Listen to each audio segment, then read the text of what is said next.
Hello, everybody. Welcome to the Imris Saga Rising Shadows, Chapter 2, Session 10.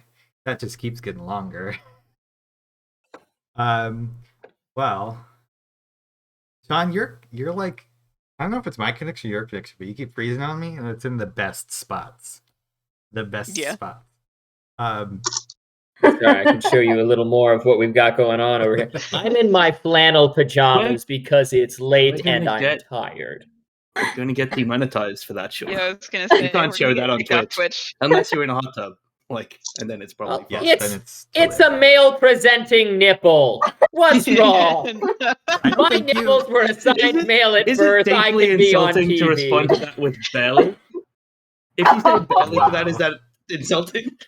I think so. Because either way, that's not like there's no way where that's good. Oh. It's how we doing? That's a real good Frozen moment. The best spot. Your audio's not dropping though, so that's nice. All I will say is, if the music that Andrew is playing turns in any way towards anything I heard on Magic Mike, the top is coming off, kids. That's just.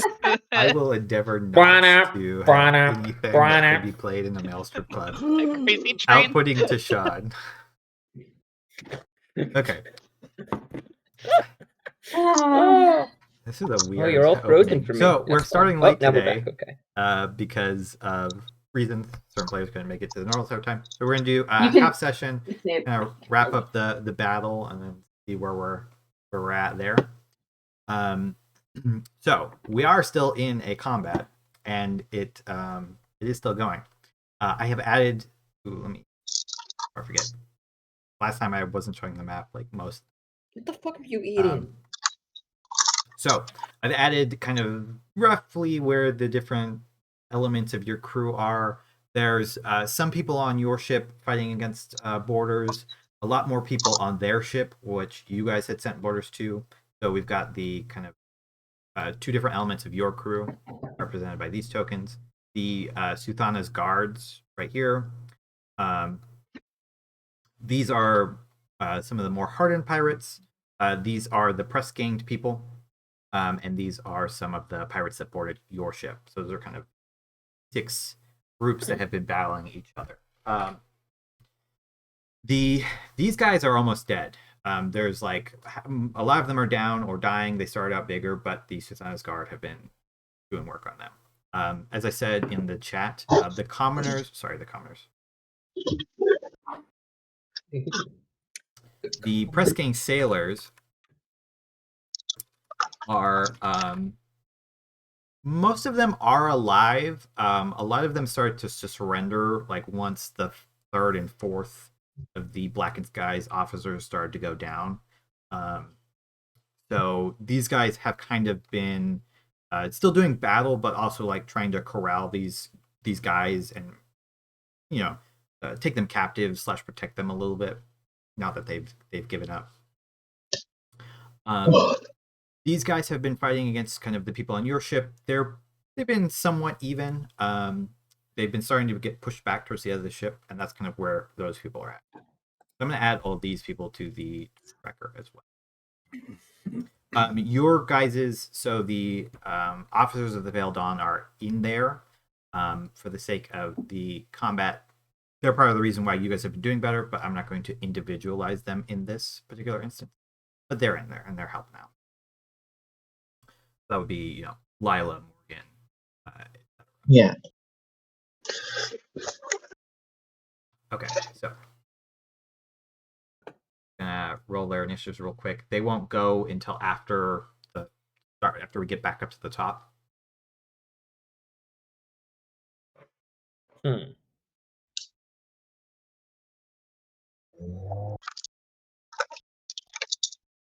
So is the Kraken's full body on the ship at this point? At this point, it's fully on the ship. It's maybe like the tentacles are like hanging over the side, but it is fully on the ship. Gotcha. And that's not causing any structural or like sinking issues for the ship at this time, right?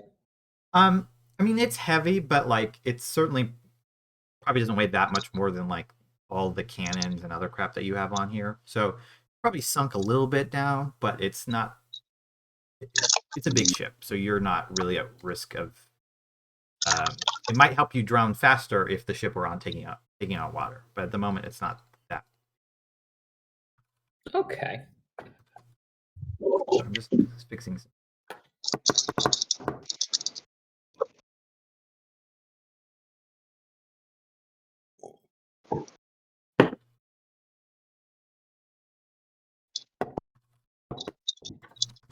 Okay. So, the captain transformed into the Kraken, but that was their turn. So, this hulking monstrosity, it's got like 10 large, thick tentacles that are kind of like waving in the air. Its front face, it almost seems a little bit snake-like, except for the body is a little bit bigger than like a snake's would be, and it's got all these appendages coming out of it. But the face very much is a little bit like serpentine in some respects. It is looking like it's about to start just sweeping around. It's got big suckers on each of the tentacles that look like they would be hard to disentangle from if it got you in its grip. However, it is Sulveran's turn. All right. Uba, how is Uba looking, Marisa? Uba's definitely bloodied. Okay. Yeah.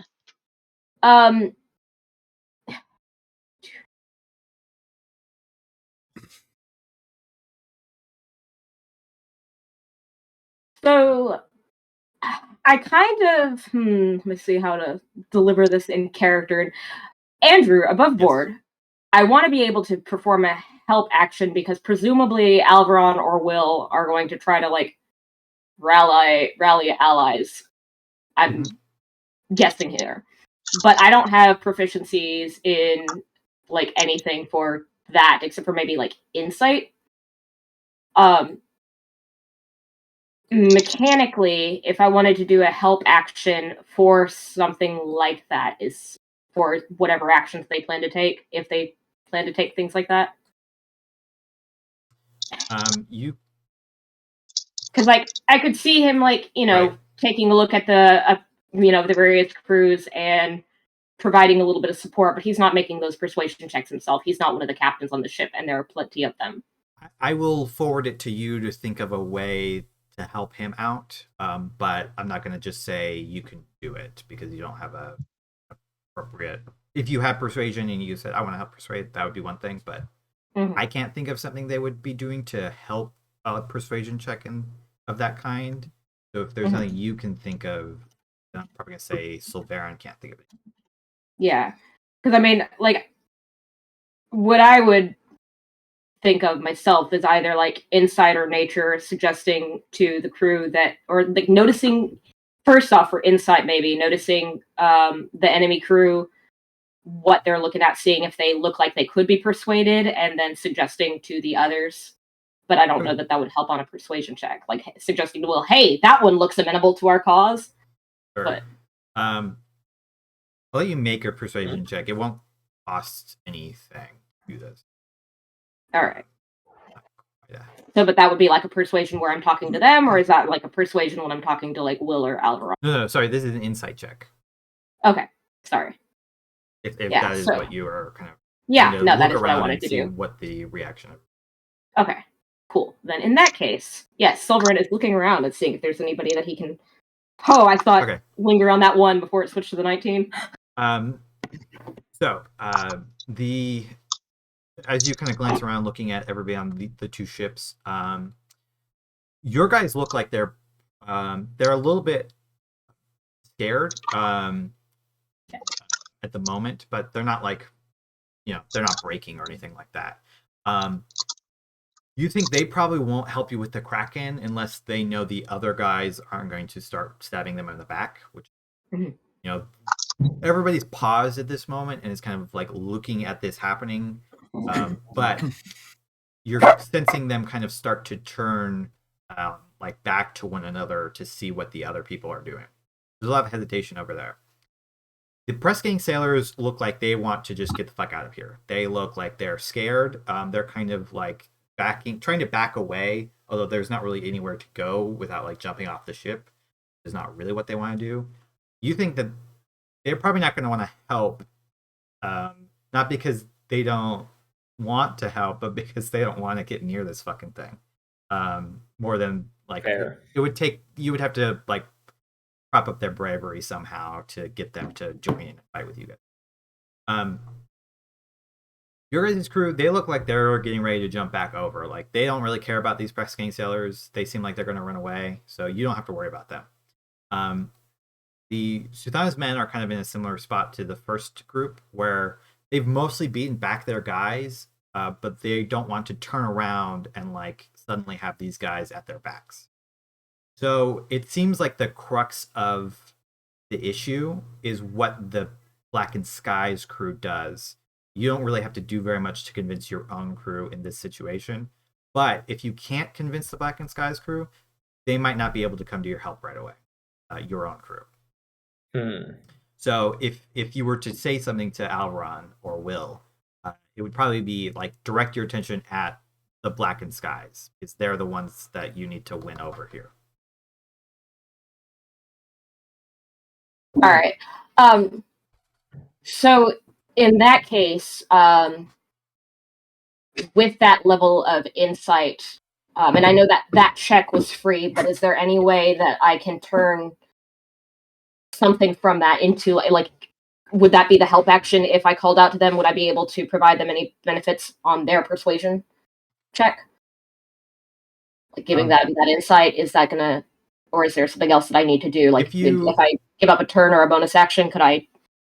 I'm just going to be frank with you. I don't see a way for you to give them advantage. If you tell Alveron or Will really quickly what I just said, their DC will be easier because they won't. Okay.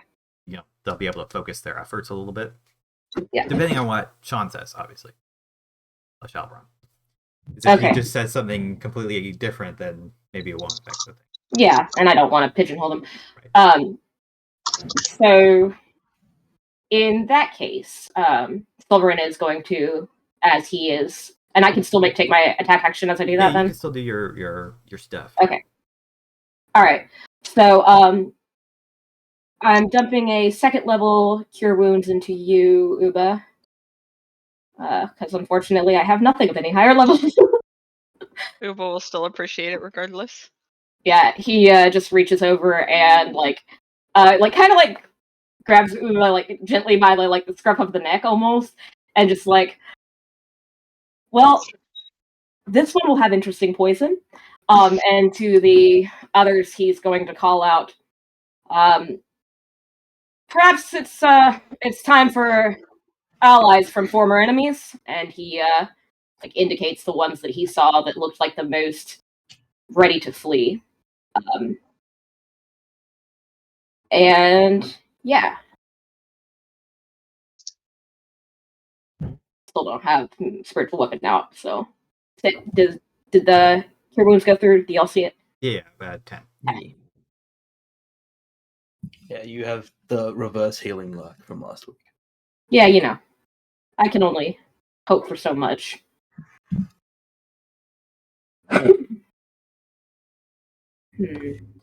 Remember, it's supposed to be raining this whole time, and I had to add effects this. Never did. That's actually really cool. I like this rain. Yeah. A little bit of thunder and lightning too. Really get us in the mood. I'm digging it. Okay.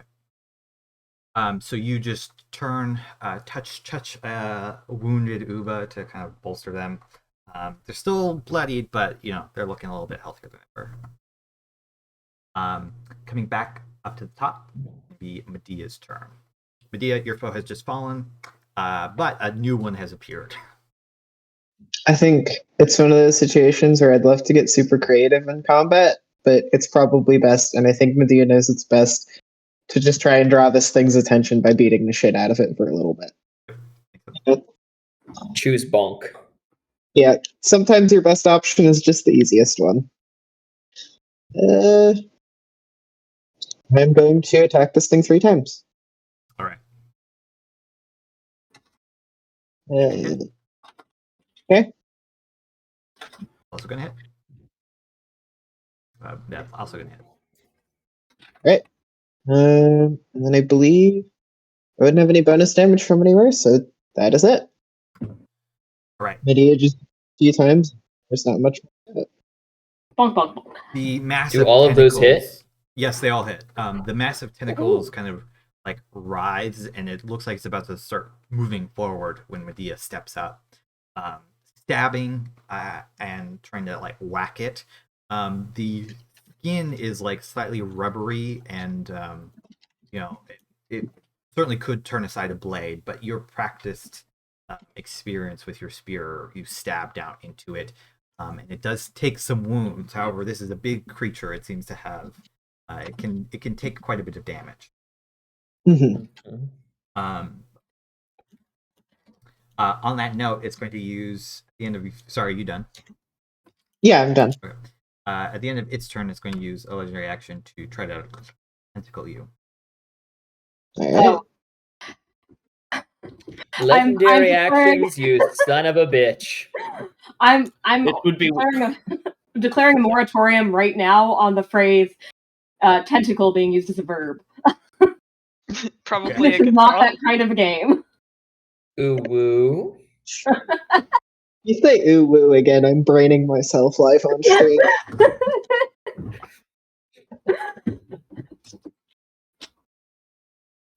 Right. Okay, there we go.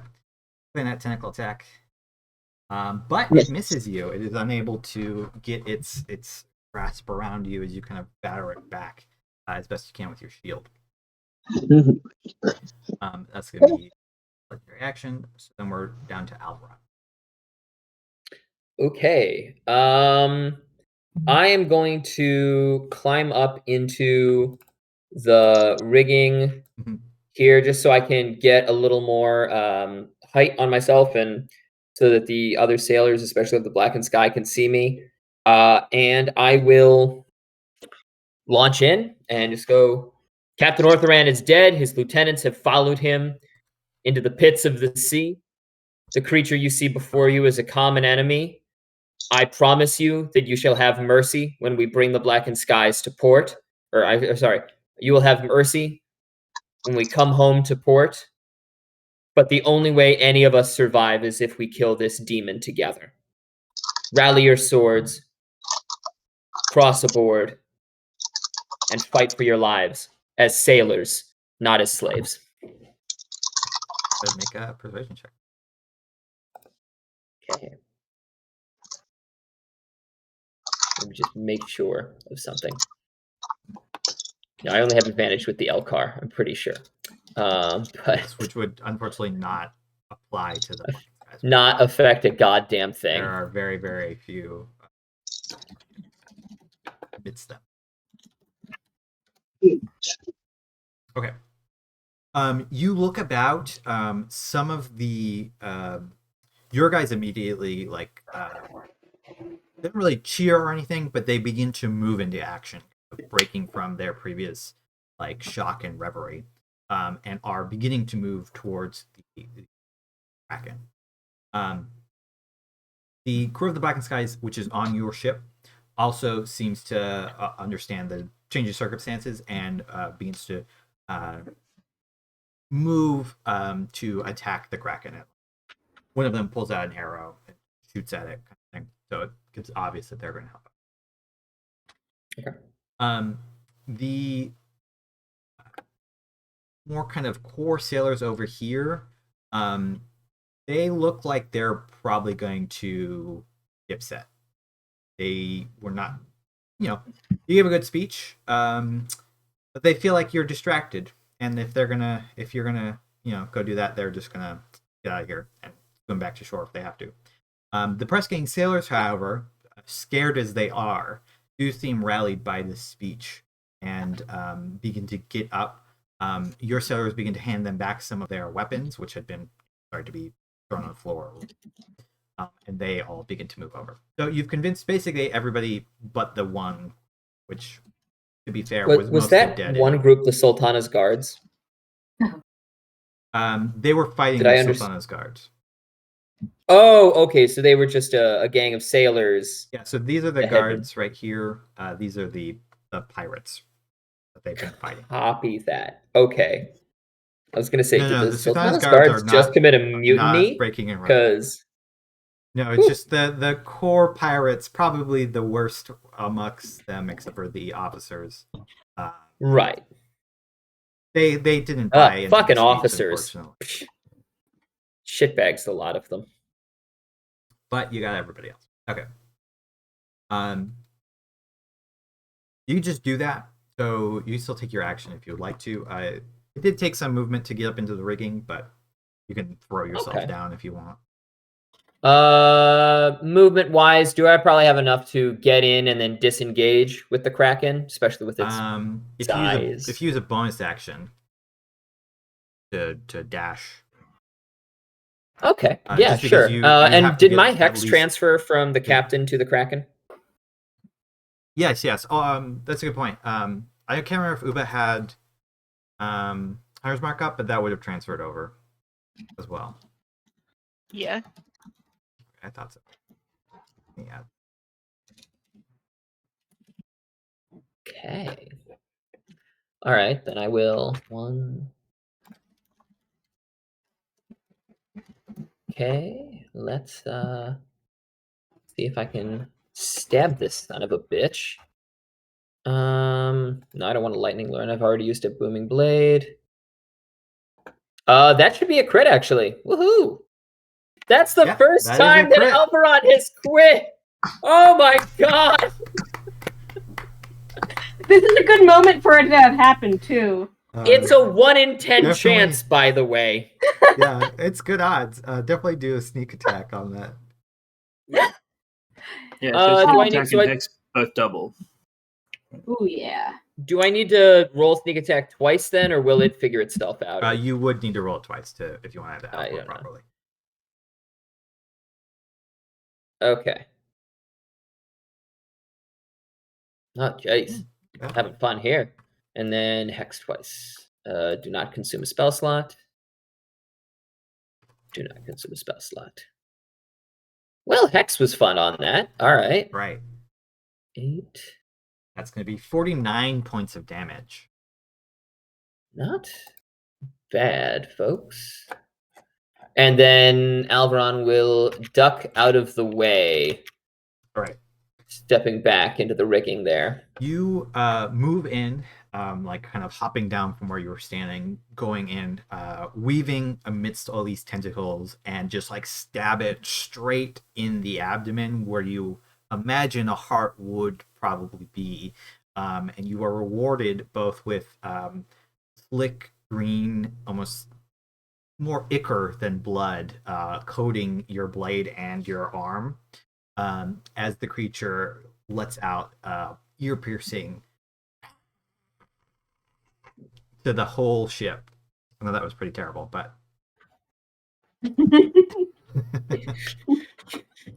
You sound like my grandma with COPD getting mad when we won't give her another cigarette. Will, it is then Oddly going to be specific.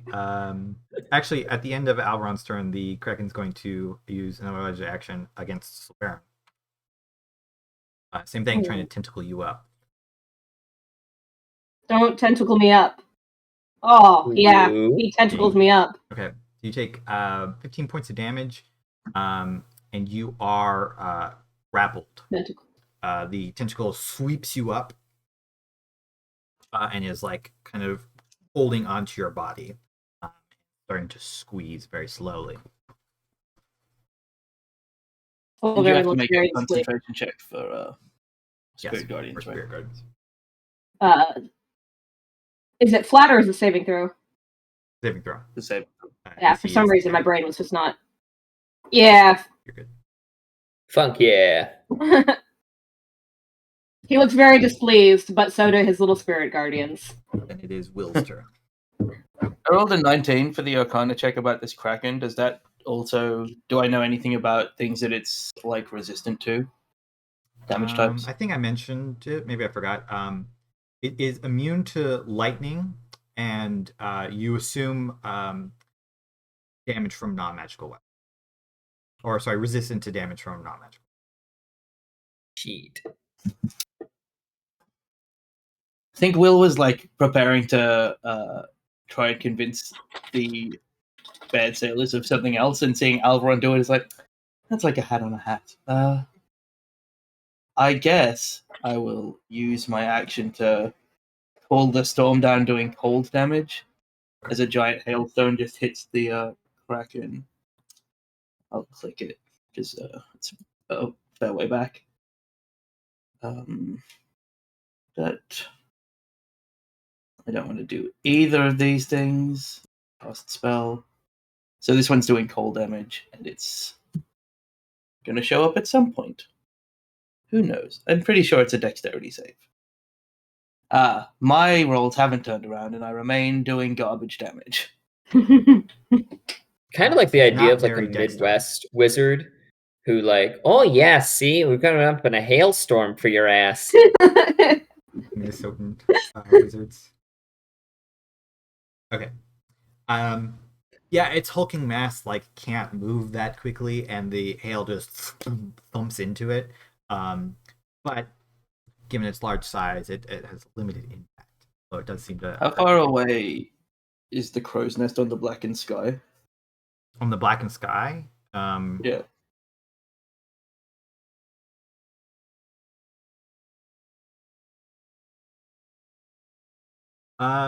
You probably need 75 feet of movement to get up to the crow's nest. To fly, like in a straight line? Yes, because of the way D&D does diagonal. Okay. Pythagoras will, would be so upset. I will grasp the edges of the cloak and like start flying in that direction. Okay. How far can you get? 40. I'm just gonna. You're in air. I'm gonna put you here, but you are kind of up. Sure. Okay, and that's your turn. Yeah. Bill summons the storm to launch hail at the creature and then fly. The crew of the Pale Dawn begins over.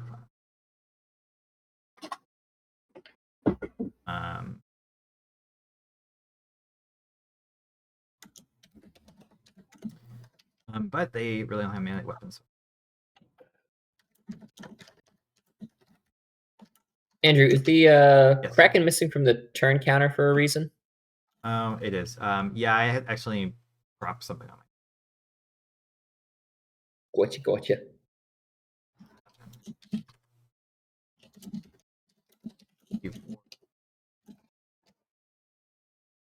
Okay. They're moving in, but they can't really do much at it because of where they were at. Pirates. They're gonna try cut and run. The Satana's men have a reaction, so they just.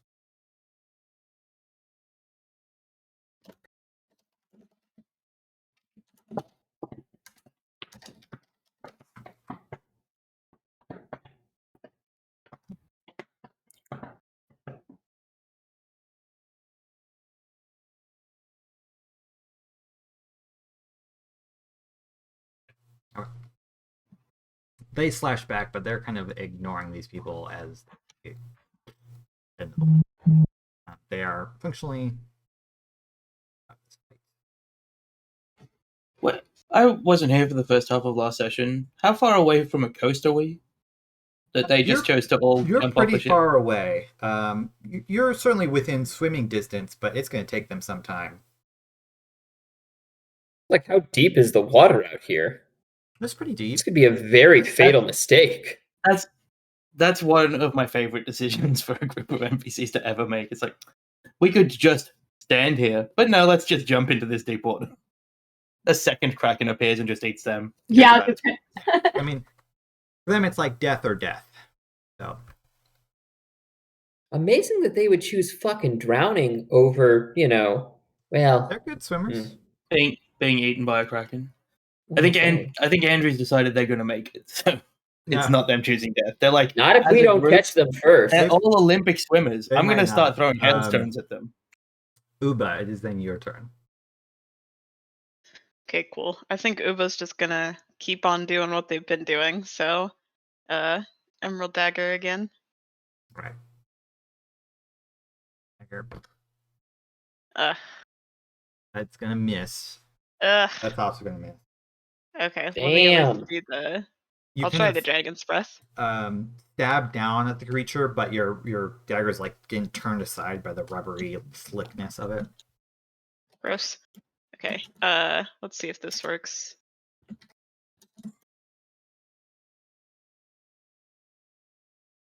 It does succeed on that, Ooh. but it will still take half Okay. damage. That's better than nothing, I guess. And we'll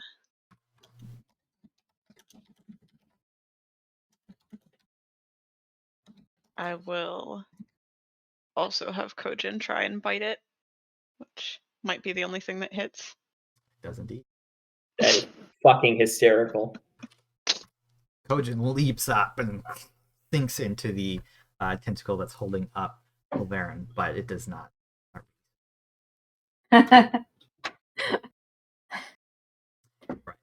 The Silence men are going to begin to move over, but seeing the crowded deck, they are going to pull out bows.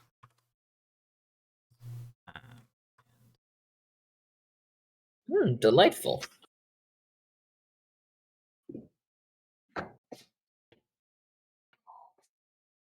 I get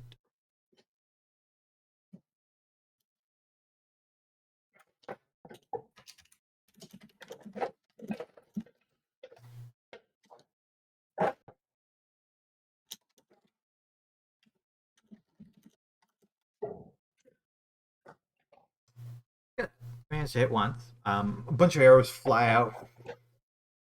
Several land in the creature and actually hitting their mark. Is then going to be the Pressing Sailors. They've only got these swords, so Stabby stab. Stabbity, stabbity, all damage is happity. Might.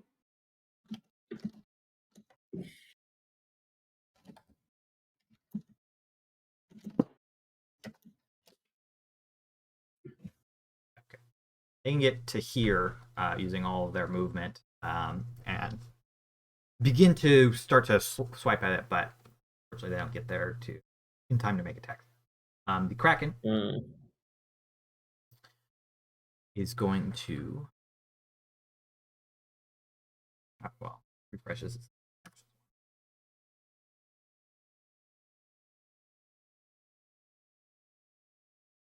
And it is going to unleash tentacles flying out every which way, trying to grapple those of you who have not been grappled. And it's also going to squeeze down on Sulveran. So I'll do the Sulveran one first. Did it make its wisdom save for Spirit Guardians? Yes, it did, I think. Yeah, I think so. But let's take out. Was it 48? Yeah. Hold on, I'm just hitting the button. There we go. There we go. I popped it in there again. 7 points of damage. Squeezes down on Sulveran. Hitting you, not critting. You make a con saving throw for your concentration. It's also going to attempt to rip. What's it trying to rip? Just too far. Okay. It's going to grab at Uba. Second attack. Hitting. Uba, you are also restrained. No. Or grappled, rather. Then it's going to attack some sailors with the last one. Has it hit me yet? I don't know if that first one was aimed at me or Sulveran. It was Sulveran, yeah. Or- I haven't hasn't taken a shot at you. Sailors are picked up and crushed. One of the sailors is picked up and crushed, rather. Satisfying or unsatisfying, rather. That's gonna be their turn for now. Tentacles just waving wildly. Definitely taking some damage. It's not quite bloodied yet, though. The crew of the Paladin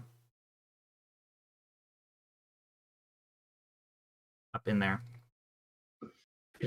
Lots of these people are like the carpenters and stuff, so they pull out light hammers and fighting with.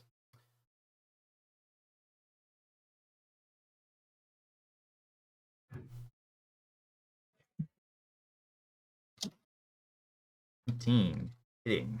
Nice. 2 attacks, right? Nice. Yep. Okay, so they're doing a total of 16 damage. Which is now like flanked on all sides, like tentacles lashing out. Sulveran, is then your turn. You are grappled, so you are kind of restrained. You can't move. You're kind of being lifted up into the air, and if you want to break free, it's an athletics check.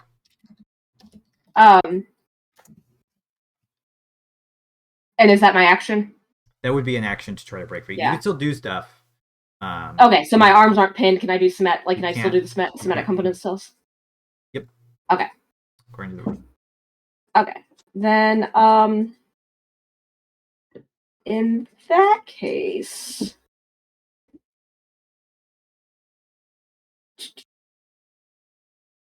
I think I'm going to try to refresh everybody's temp HP because I'm assuming everybody close to me has lost their temp HP by this point.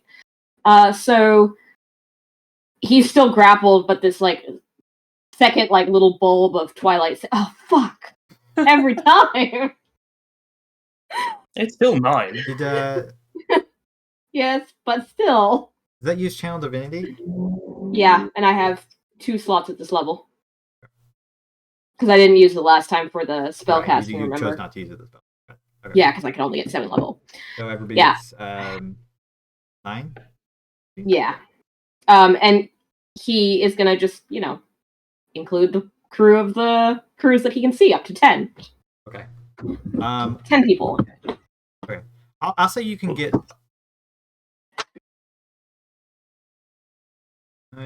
a significant chunk of both the deck crew and in addition to your party members. Yeah. He boosted Kojin too. Thank you. Just because Kojin, he feels pretty sympathetic. Kojin tried to get him out of that tentacle. And You said it was 9? yes. And then bonus action is healing word. Medea, did you get slapped? No, I'm fine. I'm almost at max. Okay, then it's still on Uber.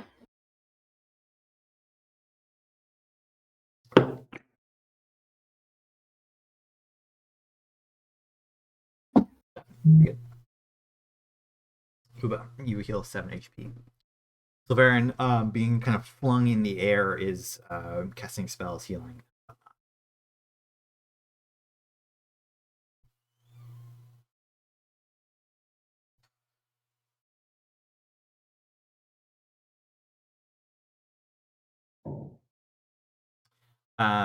And speaking of which, the creature is going to use legendary action at the end of your turn to fling you, tossing you.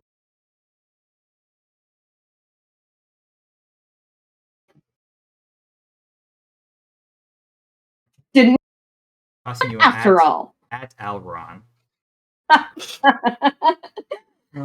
Duck. Goose? That is It's actually more damage. Oh yeah, you don't say. Okay, yeah. So Alveron, I need you to make a dex save. Okay. Give me just 1 second. I want to make sure of something.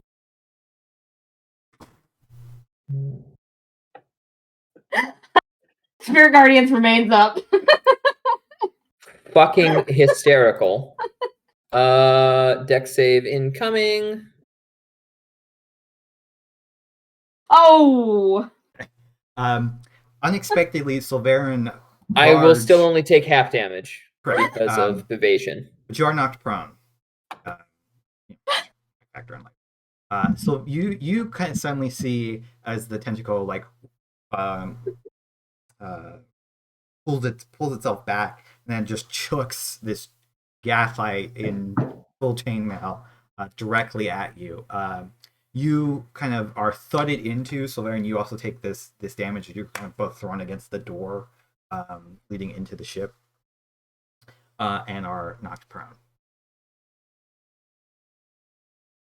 Sulveran just kind of like twists his head to look briefly at Alveron. I'm just imagining just. Right. So going to be Medea's turn. You won't guess what I'm gonna do this turn. Make three attacks. I'm gonna hit it 3 times. Yeah. Make that.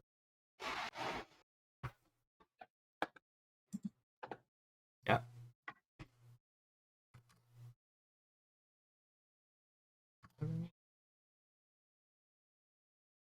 That one's gonna miss. The blunt end of your spear just boom off of the creature. Yeah. Medea's taking it real simple and just trying to catch his attention by making as many solid blows as they can. Slow and steady. On that note,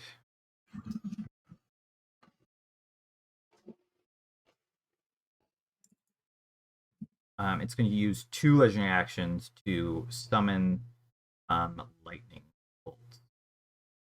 Whomst the fuck gave it permission? So.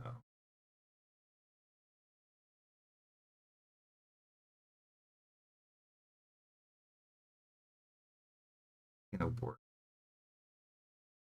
Unfortunately, Andrew never read this, and it just summons lightning-based crossbow bolts. And I'm just thinking about the interpretation. I think it just means otherwise a lot. Teensy bit OP, but okay. Well, it says 3 3 bolts of lightning. Okay. Yeah. The legendary action part just says uses lightning, which could be interpreted either way. But 3 lightning bolts. Normally, this is a full action to do. So it's going to do that against Medea. All 3 or just 1? The dexterity saving throw. It's only. Oh.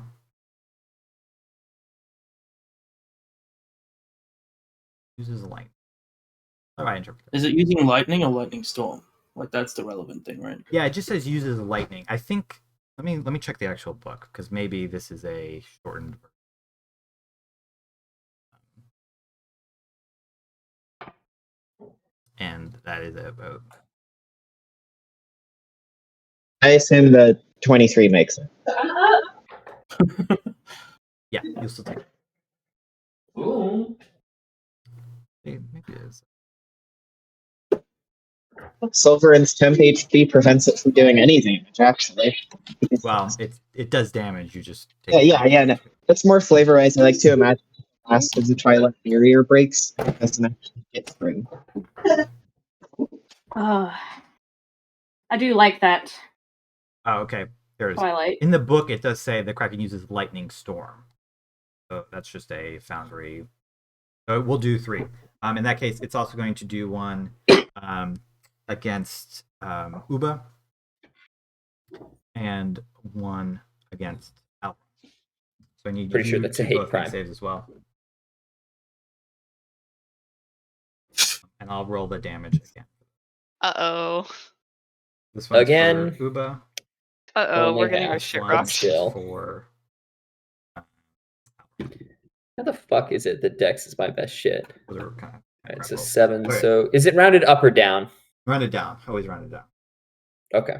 So Uba, you take 5, and Alveron, you take 3. 3. Oh, that's not too bad. Alveron, you should. Fine. Well, you failed anyways, but you would have had disadvantage. It's not your turn Wouldn't. Because you're prone. because you're prone. Oh, okay. What is it? Expend half your movement to get up? Yes, that's correct. Okay. But is it a ranged attack? Let's see. Is it my turn? Is that No, it's Alveron's turn. Oh, fan-tucking fastic. Sorry, I thought I said that. Okay. Let me see here. I just want to check. Try to have as much of my screen up as possible without having too much of my screen up. 1, 2, 3. We can move through allies, no problem, right? Just can't end in their space when we do something. Okay. So standing up, I have 3 blocks left. 1, 2, 3. And then I could use my bonus action to dash. 1, 2, attack. And then from here, move back 3, 4, 5. That would work. Okay, I will do that. So I will move forward. So I will stand up from prone. So that uses up 15 feet, 20, 25, 30. Bonus action to dash. 5, 10, attack. Let us. Should be able to sneak attack here, but let's get Rapier off first. Make sure we actually hit. Hit. I am presuming that hits. And then sneak attack. And Did you make hex. concentration save for Hex the last time you got hurt? The last 2 times? True. Actually, do I need to? You do. It is a concentration spell. That's fair. Then let me make that It would be 2, both DC 10. 2. One for getting hit by for getting hit by Sulveran and then the Sulveran, the other lightning. hit by lightning. Okay. Being hit I've never with been an Sulveran improvised is weapon probably before. more accurate. Yeah, you're well, fine. 8 Those- both times, Just so about say. Hex doesn't count on that. no? It does. 10 is You succeed. successful. Oh shit! Real? Oh, Yeah. dope. Okay, cool. Cool. So then that's 29 my points of hit. damage. The creature is now And- bloodied after this strike. And then I will use the rest of my movement. So that was 10, 15, 20, 25. So let me just check.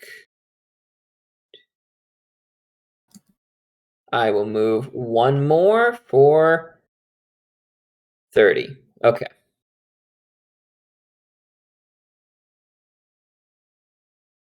Guessing I'm still fucking in range for something, but we'll see. The lightning bolts have 120 range, so Is the, Yeah, well, you know. is the There's only Kraken so much- blood? Yes, it is bloodied. It is Will's turn then. It was, does anyone remember what this is hexed in? I believe dexterity. Maybe that's Okay. wrong. Well, nobody. I don't think anybody else remembers anyway. I I have to guess go Will back keeps and watch. flying. I should have written that down somewhere. It was I either guess- Dex or Wisdom. I can't remember One of those which. 2, yeah. That's fine. I mean, Will also doesn't know which, but I think Will just keeps flying to the crow's nest, and I'll just continue to not find suitably sized hailstones in this thing. So it's a DC 17 dex save. As I call the storm down.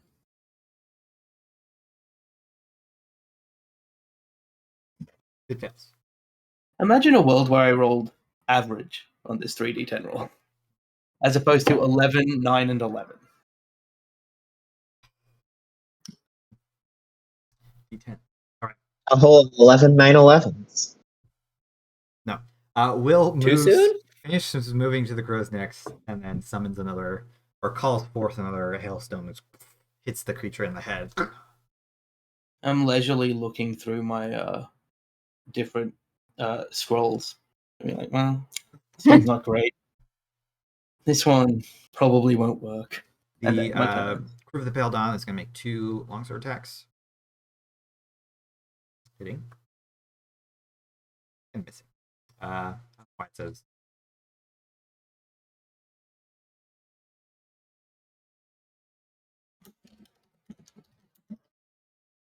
Oh,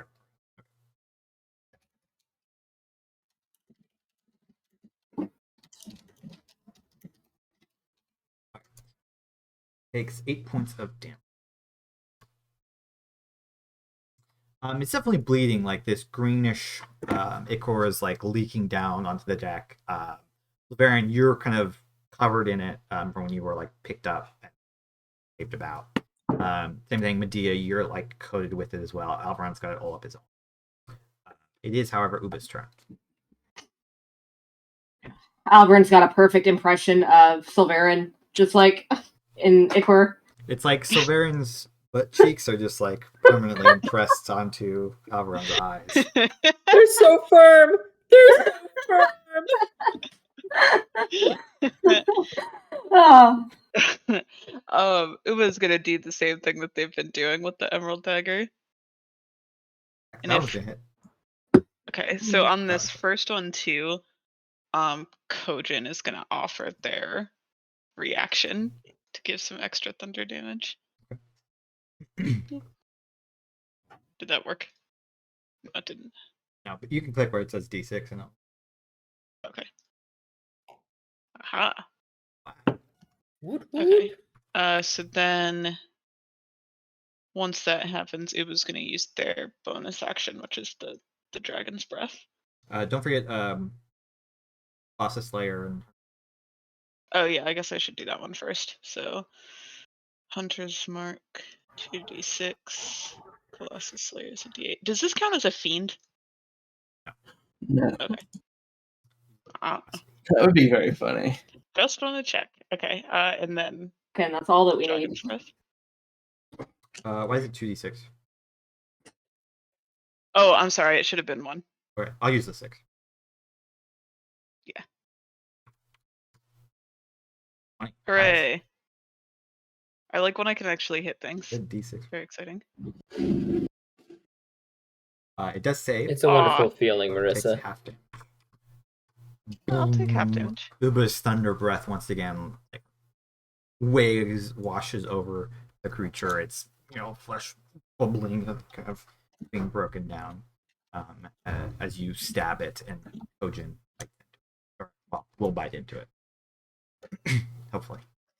Oh yeah, I need to do Kojin's bite as well. Whoop. Kojin That's has gonna hit. way better attack hits than Uba does.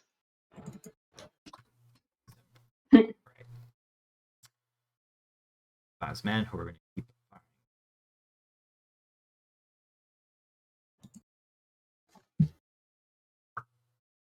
But the piercing doesn't seem to be very effective against this creature at the moment. As the bows are hitting but kind of bouncing off. The press gang sailors wipe out with their short sword. Oh. They actually get 3 attacks. Any of them. They're kind of crappy. They're having a time. But they do manage to get 2 hits. Good for them. All I have to do is roll them. It's not quite as effective because none of their weapons are magical, but they're still managing to chip away at the creature. We'll make sure to bring that up at their hearing. Their performance review. Yeah, Mhm. didn't The bring magical Kraken weapons. is then going to go. It's going to make a bunch of attacks. First one's going to be against Medea. Hitting. Ouch. The second one way. It's going to be against Kojin, Kojin. who Oh, no! was hit and grappled. Medea, you were also grappled, pulled up into the air. The last one is going to make again.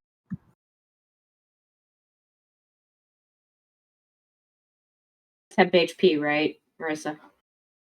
What was that? Who still get hit. I'll just miss. Yeah, I know, but I'm just checking to make sure that he's not getting destroyed. No, sorry, I was talking about it. Oh. A bunch of the sailors are these press gang sailors are leveled with one like giant sweep. Two of them dying, one getting knocked to the side, off the side of the ship. Okay, that's its turn. Tech crew's gonna go. They're gonna make their 2 attacks. Missing twice. Maybe back to Sulveran. You are lying down, kind of like having studied against this thing and then dropped. Alveron got up, ran away, but it's your turn now. Yeah, Sulveran is going to stagger up and use a bit of his movement, but not all of it, to put this bastard back in Spirit Guardian's range. And I think at this juncture, everybody looks relatively all right, and he's also insulted. So Not these press gang he is. sailors. They're not doing hot. These press gang sailors. Okay, they're not doing so hot. Oh yeah, they're almost dead. Okay. But there's a lot of them, and you certainly might not feel obligated to heal them. Well, it's one of those, like, I can't really expend a cure wounds isn't going to do much for many of them. It's just going to help one. So he is going to Guiding Bolt. He reaches up to his little ocarina and casts Guiding Bolt with a no. That just misses.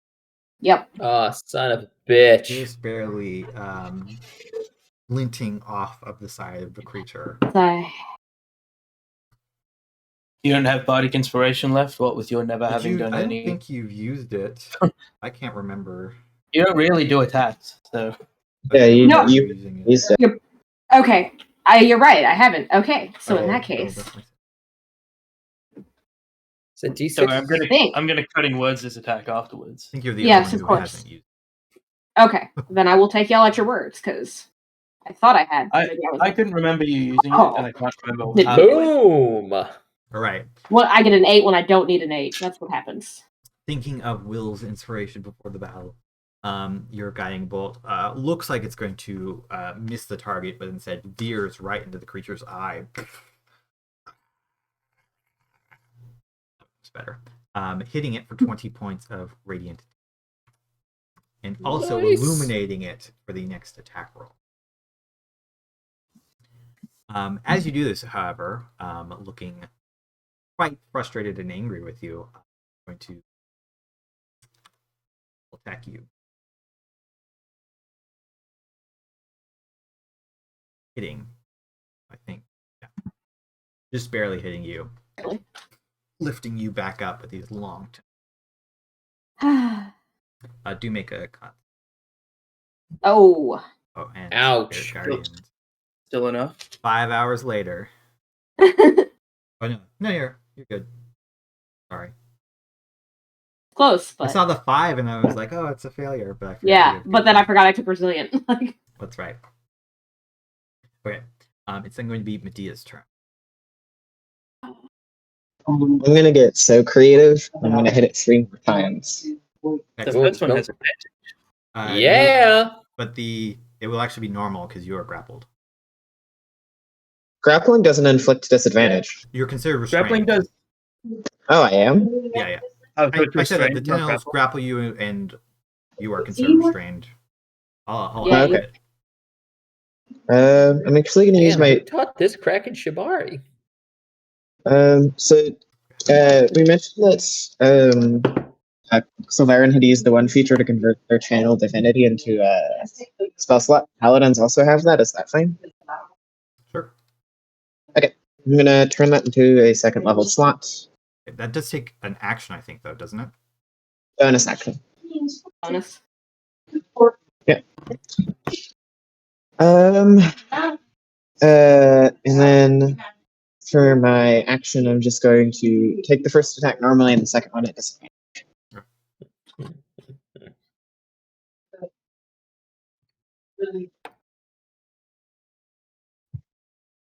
They will assume that second one misses, so 7 damage.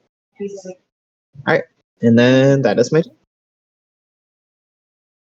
All right. Being held up, the first one you managed to stab down into it, but the second one you're like unable to maneuver your sphere very effectively. And as your turn ends, it's going to throw you at will.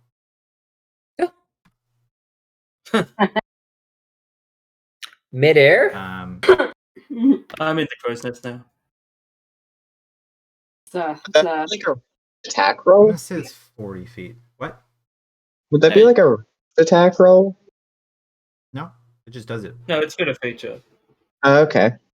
But I'm not within 40 feet, right? Because it took me 75 feet to get to cross the same distance because of the way that diagonals work.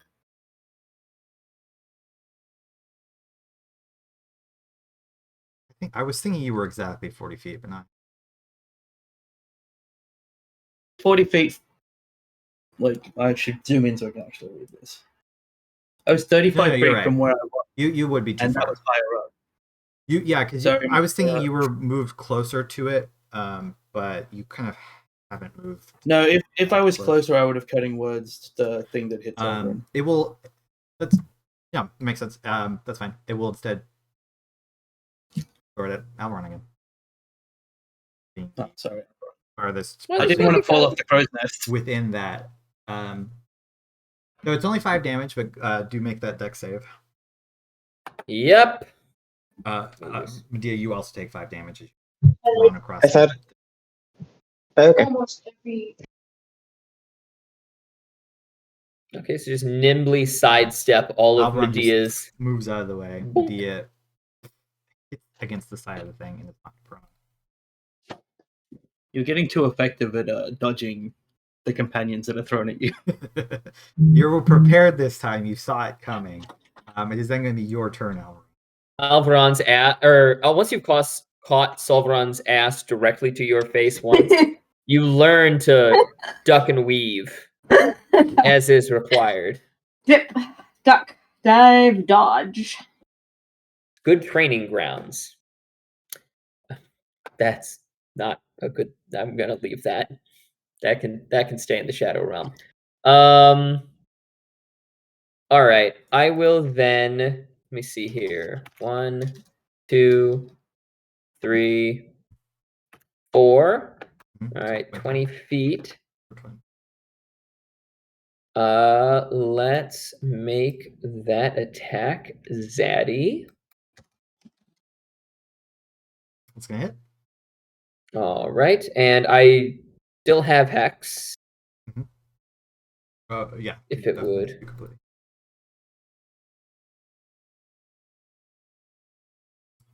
Dang. Okay. Not bad. All right, so that was 4, 5, 6. All right, and then I will. Let me just check the distance there. Yeah, I want to get a little bit further away because I think I've got a track on this. So then I will bonus action dash 1, 2 down. And yeah, I think that's fair. Okay. So it was action, bonus action, and I just want to check something real quick. Pardon the holdup. But yep, all right, I'm still good. Good to end my turn. Thank you. Unfortunately, you did not move far. I'm going to use reaction to make a tentacle attack. Yeah, tentacle attack against you. A tentacle attack. Yeah, these things are long. Like they're big. It's got 20 feet reach on this. Tentacle reaches all the way across the deck, surrounding you, picking you up. You are grappled restrained. That's its last legendary action for the round. I'm gonna Yes. reaction to shield. Hold on. Let me make sure of that. Let me make sure it's 20. Shield would not 27 be enough. Your AC is 18, right? Yes. That would only bring you to 20. So no. Yeah. So that was why I was like, hold on, wait, let me make Yeah. sure. All right, but yeah, I will just take that then. Okay. So am I entangled then, or Restrained. You are grappled and restrained. You could use an action to break free if you would like to on your turn, but you have to make it basically a opposed athletics check. Not opposed, rather. It is a DC against the creature. gotcha? So in any successful attack, it automatically grapples you. Yeah, the tentacles automatically suction cup you, basically. Gotcha. That's the end of your turn. It's then going to be Will's turn. Man, do I just keep failing to roll well on D10s? Question for the ages. I could roll. I mean, that would be terrible. No, we'll like. I'll give you a quick update on the Kraken. So, Alveron, when you stabbed it once again, like, it is bleeding profusely now from many different wounds all over its body. It does probably not have that much left in it. Just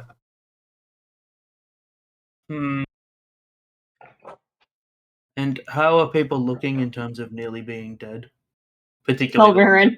Alveron looks pretty down. Sulveran's pretty down. Uba's pretty down. Uba's actually okay now. All right. Alveron has been getting literal IVs throughout the entire combat. He's what? Said Uba has been getting literal IV infusions of health for the entire combat. Yeah. Literally every time we turn around, Sulveran's just like, "Oh my god, you scaly bitch, are you okay?"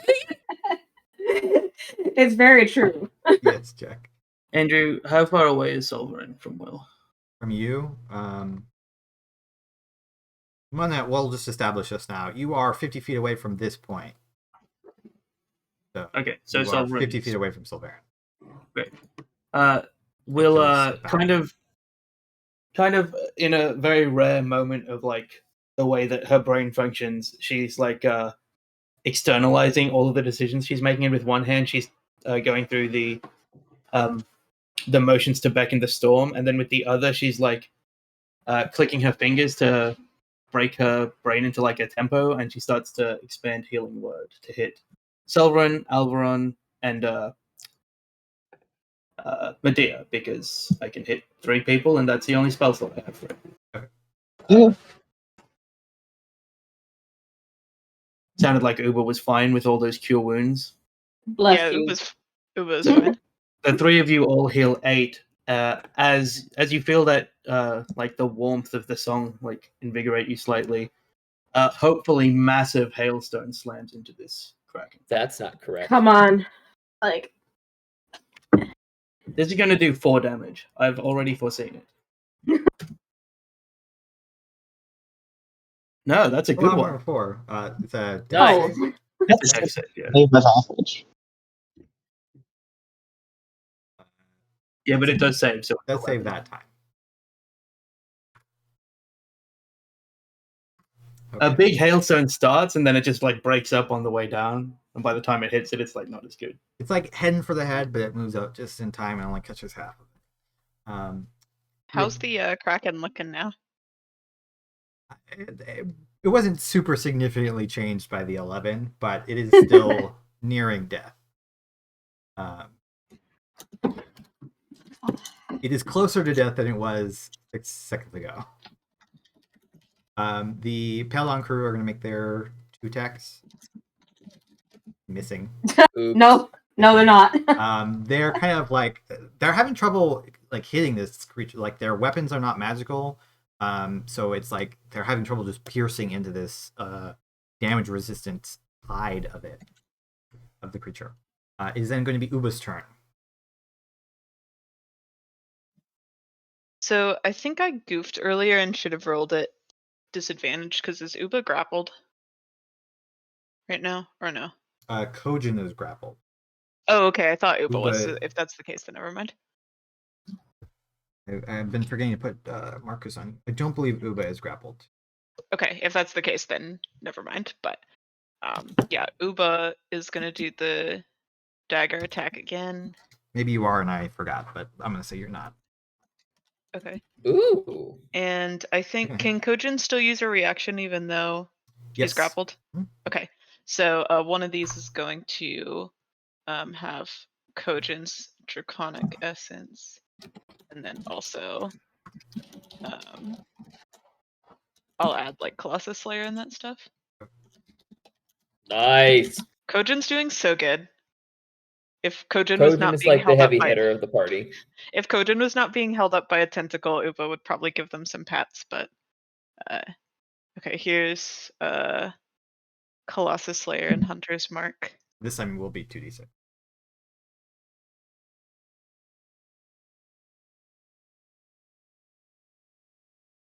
And then Uba's just gonna instruct Kojin to try and wriggle out of the tentacle. So I think Kojin's not gonna bite anything and is just gonna grapple. Okay, make a Oh, Kojin it'll has to be make the athletics check. athletics check, yeah. It'll be I'm not quite just sure. strength. Just strength? Okay. Yeah, it doesn't have any. Your companion, unfortunately, doesn't have any skills. Okay.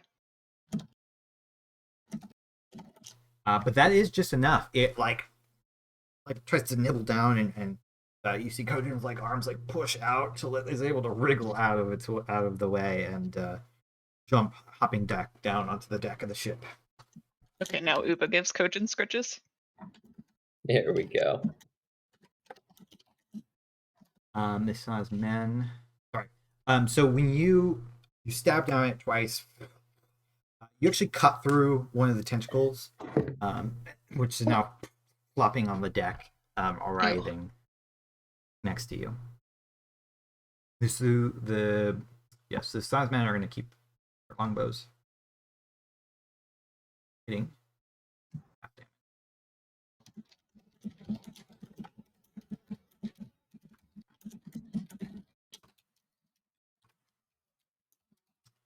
There we go, Presking Sailors.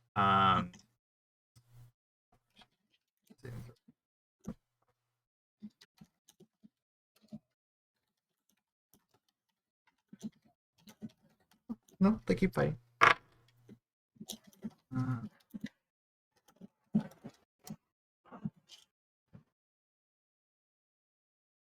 They only get 2 attacks this time because they've lost so many people now, and they are not nearly as effective throwing themselves at the Kraken. Whose turn it is now? Using whatever vestiges of strength that left to Tentacle. Has to make a wisdom save, right? Yes, For it does. Spirit Guardian. No. Not. All right. Uh, I will. Oh, he's just going to roll 28 damage on this 4d8. Hey, sometimes it happens.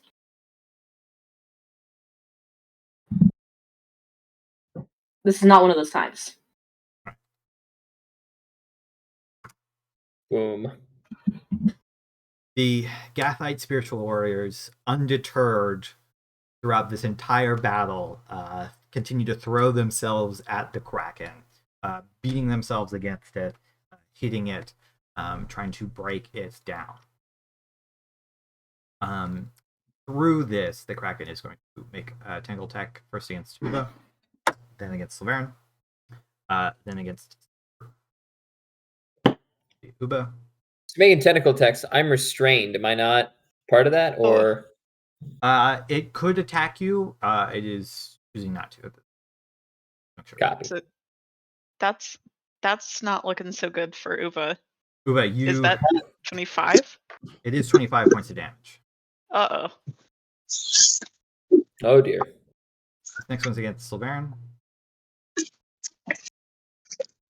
Misses. The last one's going to be against the deck. Are hit, and a couple of them are grappled, restrained, held up in the air, gasping for breath as they slowly. They're going to go here. X. Managing to hit once. So not again, not very effective with their non-magical weapons. Right, Sulveran, it's your turn. You can see the blood in the waters. All right. Uba just got the shit kicked out of them, I'm assuming. And speaking of IVs, I was gonna say Uba still has a little bit of life left to cling to, but not looking Okay. so hot. not looking so hot. Oh. Let's see. Okay, well, I'm gonna focus on that blood in the water and go for that guiding bolt again. Right.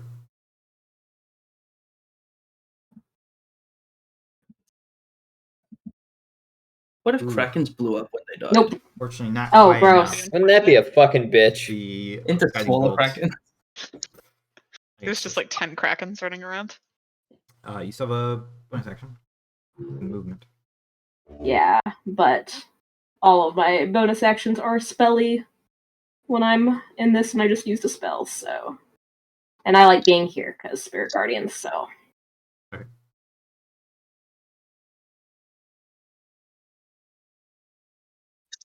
At the end of is that your turn then? Yeah, I got no bonus actions that aren't spells. Your turn. The Kraken is.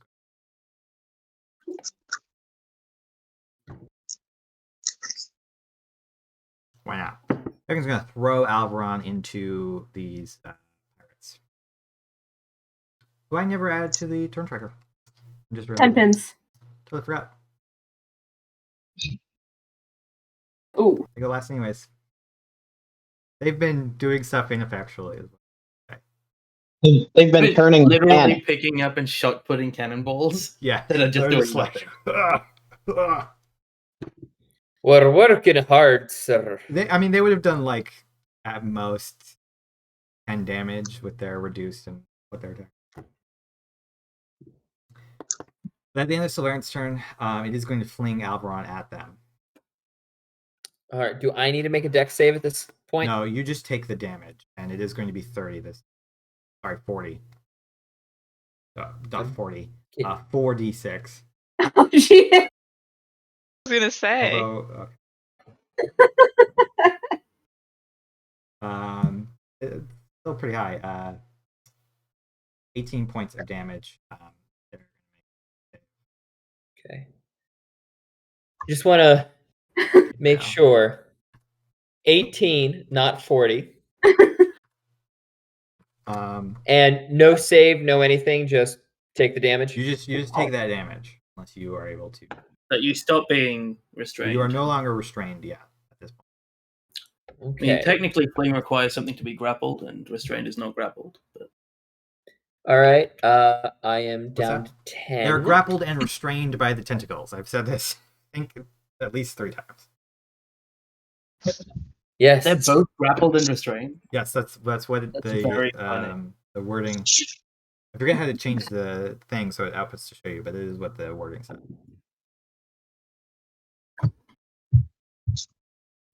Okay. You actually hit a one of these pirates in the chest, breaking their rib and killing them when you land on them. Alveron's gonna have a cry. We're gonna die on that pirate.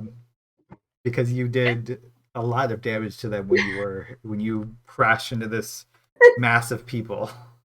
I'm loving that Sulveran's ass to my face was just her, and somehow Alveron's rock hard whipcord little body just fucking massively twinked this pirate to death. Because you're pointy, so like when your elbow Alveron just hit. has an incredible ass. That's why.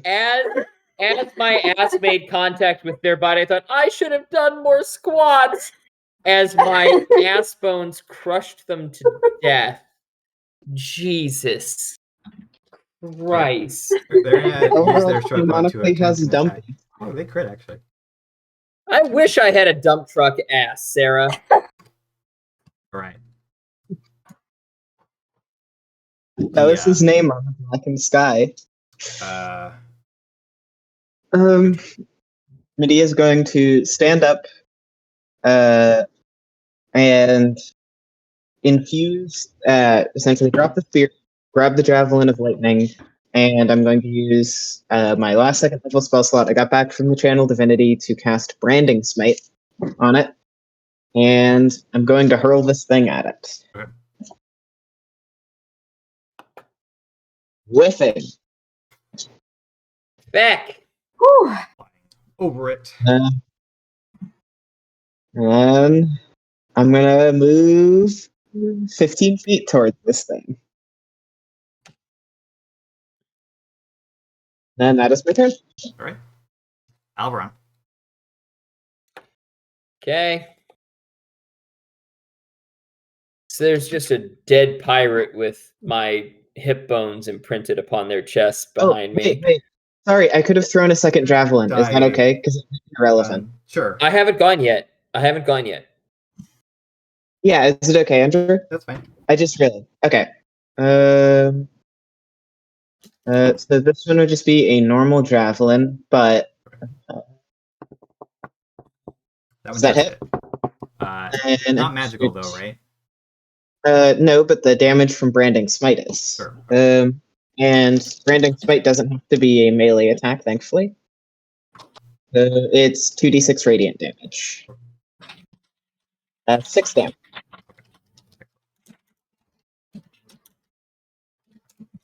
Javelin takes. I figure it. Okay, now it's Alveron's turn. All right. Just not doing So the bony it. ass Not little needed. twink will now move.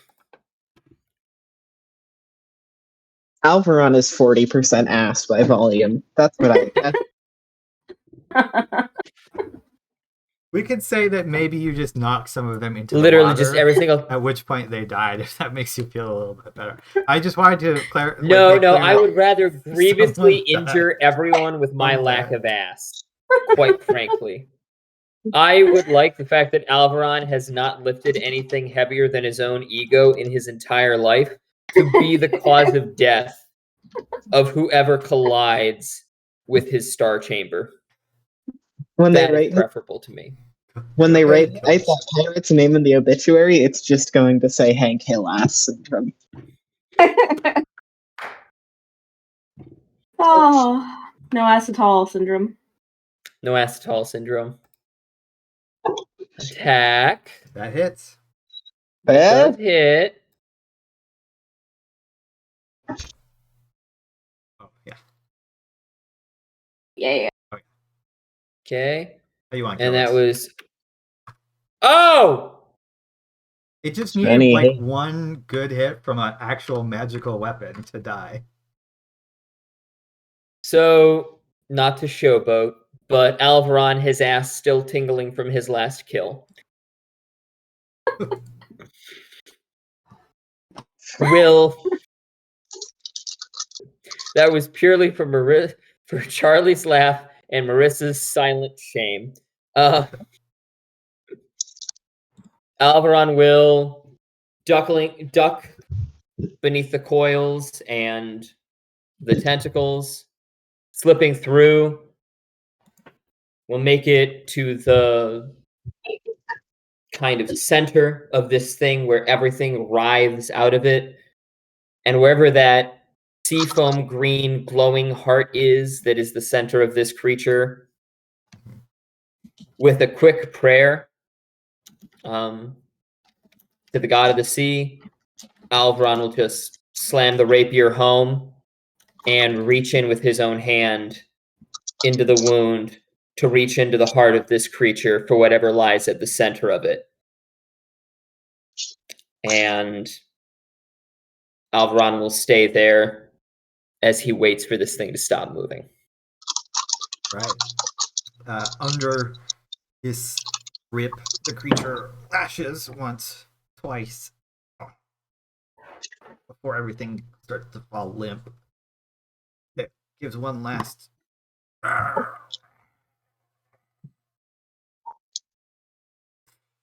Before collapsing dead on the ship. Some of the tentacles slipping, half in the water, half out. And it dies. You all slowly see it start to shrink. Slowly, the tentacles pull themselves back in. The head shrinks down. You feel the heart that you're holding also start to shrink into your grip. Until, assuming that you don't let go, you are standing, holding Captain Orthoran. Captain Orthoran's heart, your hand, plunged into his chest. As he, with the last dregs of life, not enough strength to even say anything, but he looks at you, and the light goes out. Hat falling.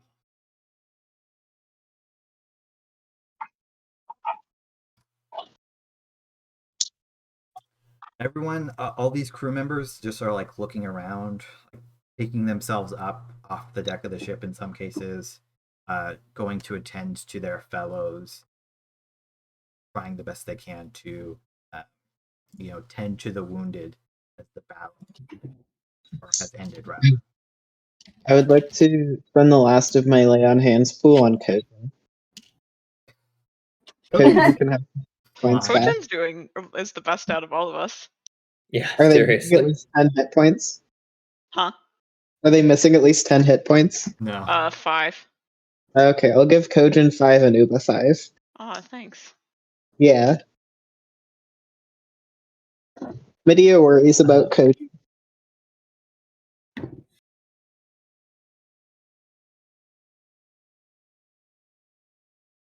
I'm gonna swan dive out of this crow's nest and land near Camille and search Camille's body for magic-y scrolls, because she used a scroll in a previous fight. Start to search them. Did Captain Orthoran's body? I want to let Sean, what is Alveron doing? Because I want to know for me. Okay.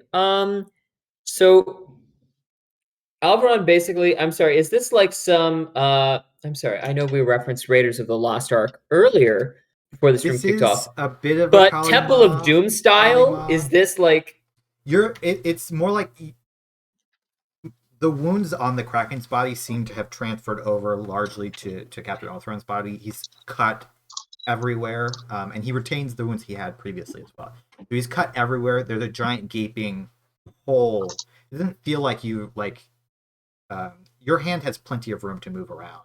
You're when he reverted back, your hand was still holding his now still heart. Is it still glowing? No, it has faded into normal.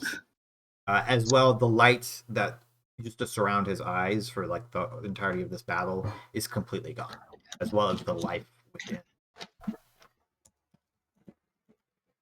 Okay.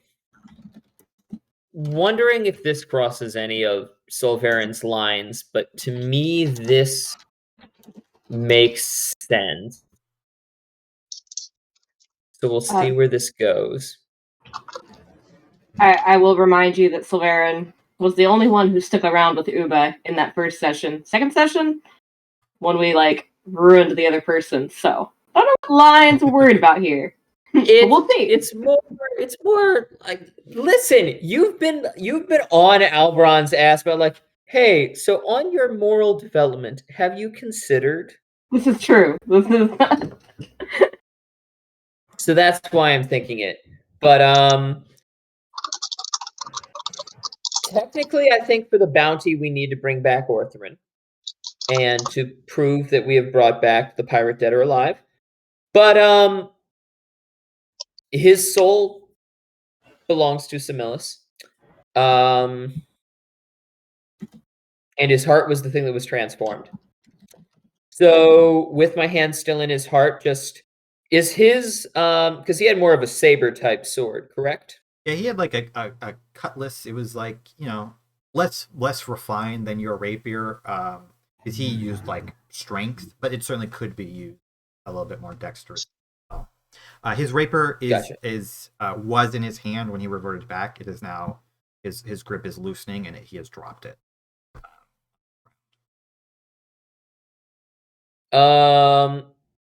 Which one of his weapons was one of them like an artifact on the level of the orb of sea creature? I don't think you ever found out definitively, but the cutlass was certainly magical because it did an extra d6 of cold damage and seemed to power most of the things that he did. Like when he transformed into the Kraken, he raised that up, and the transformation seemed to start. Then I will sheath my. I don't think this should pose much of an issue, but I'll sheath my own rapier using his cutlass. I will take it up. And muttering a prayer to Semillus, cut out his heart, walk over to the side of the ship. I will utter a quick prayer, and I will pray that his soul is swiftly delivered, and that justice be done upon him. And then I will drop his heart into the sea, where it belongs. And then,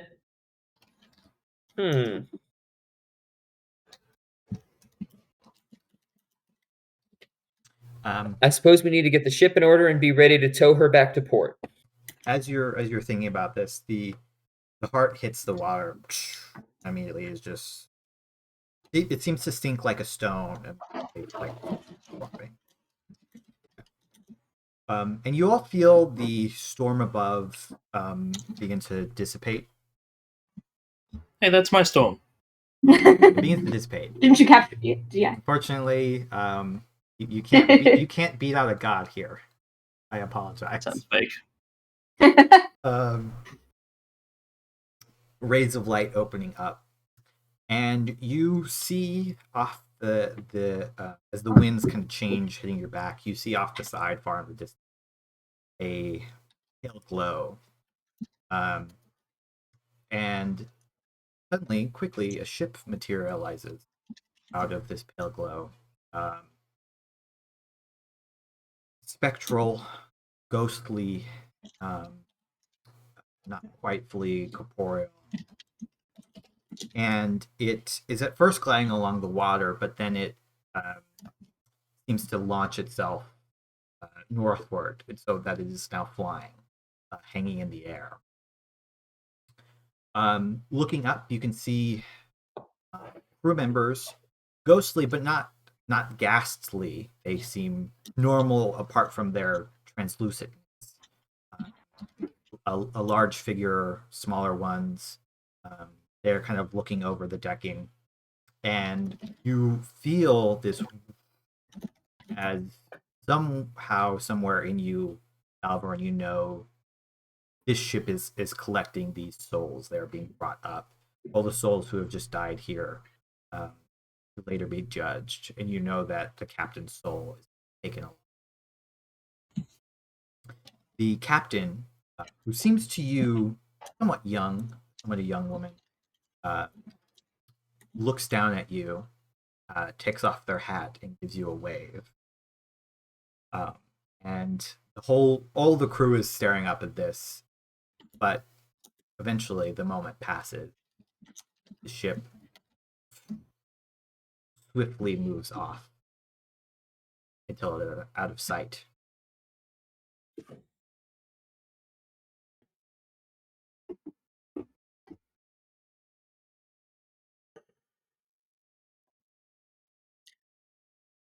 Alveron audibly breathes a deep sigh.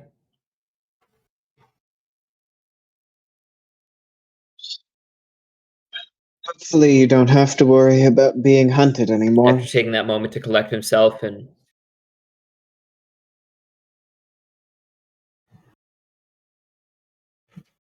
not anymore in this life. Just gives a kind of sly nod. and a wink, and then calls out to the officers of the Pale Dawn. All right. I'm needing that status report now. How are we on the wings? How are we on the sails? What's our ability to tow her back into port? Aye, Captain. The men are picking themselves up, and we are getting ready to... we're taking count of who can still move, and we hope to have the ships ready to go within the hour. I'll move over to Sulveran and Medea, and if I could ask the deepest of favors. These crew members are going to need healing as soon as possible. I know it'll be a while until we can drag back into port, but are you all right using what our arcane strength you have on our time home to put into healing for these sailors, even the press-ganged ones? Sulveran just when Alveron says even the press-ganged ones, Sulveran just kind of tilts his head at him, but he doesn't say anything. He just walks to go join them. His tilt of his head it's almost a nod, but it's also kind of a clearly. Okay. When I have regained my strength, I'm gladly giving aid. I think Uba overhears that and is going to walk up to Alveron and place their hand. I guess the easiest place would be on like Alveron's thigh since they're so short. But I think Uba's the one that heard most of like Alveron's story about what happened on the ship, at least the most visceral one. So I think Uba's just going to put their hand on Alveron and say, I hope you take the time to heal too, and is going to give Alveron a second level cure wounds, and is going to kind of leave before Alveron can yell at them for healing Alveron. That is instead appreciated. Of and then Uba's just going to walk away. Will, you... I will be back. I can still hear, but I will... Okay. No worries. Um, Will, you, as you search Camille while this is happening, you do find a spell book containing a fairly large number of spells, some certainly more advanced than you can cast with your wizard levels. You also find a wand, which you had seen them use briefly, which is of very fine make. It's kind of a darker black, and it has bands of silver running along where like the handle is. It is made mostly out of some kind of either black wood or dyed black wood. You also note that their robes are clearly magical in that they have lots of runic markings on the side. And you do remember seeing it flash a couple times in combat. They were casting spells and stuff like that. Apart from that, they just have a dagger and some odds and ends, a little bit of gold.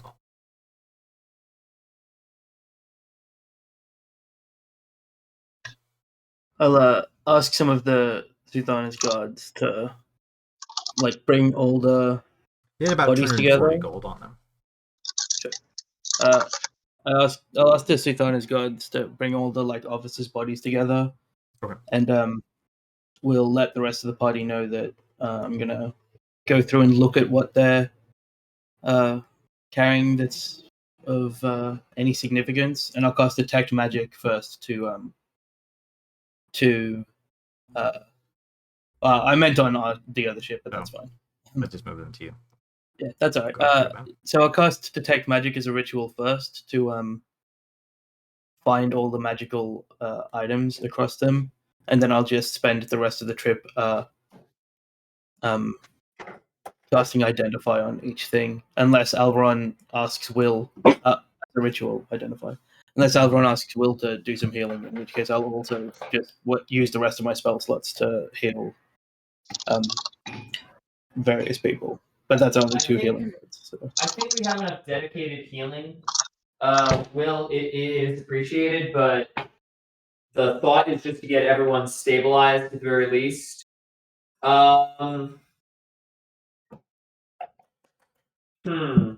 Sure, then I'll use a spell slot to cast Detect Magic if Will's healing is not required. I don't think it should be, at least not like if we're going by narrative especially, I think we should be okay, but Yeah, I mean the Andrew. the crew members who would benefit from like the amount of healing that you're gonna do don't exist. They're either kind of dead or they're good enough to survive till you get back to port. The divide between, especially after the ship came by and pulled their souls in. There's not a lot of resurrection that you can do, even, Can at I? least in the short term. Can I? Yes. Let's say, can I? I was gonna go up to talk to Alveron, and Medea's going to say, "Do you know if you have any idea of what has become before press gained sailors? I have room and place to ship her some aid once we get comfortable."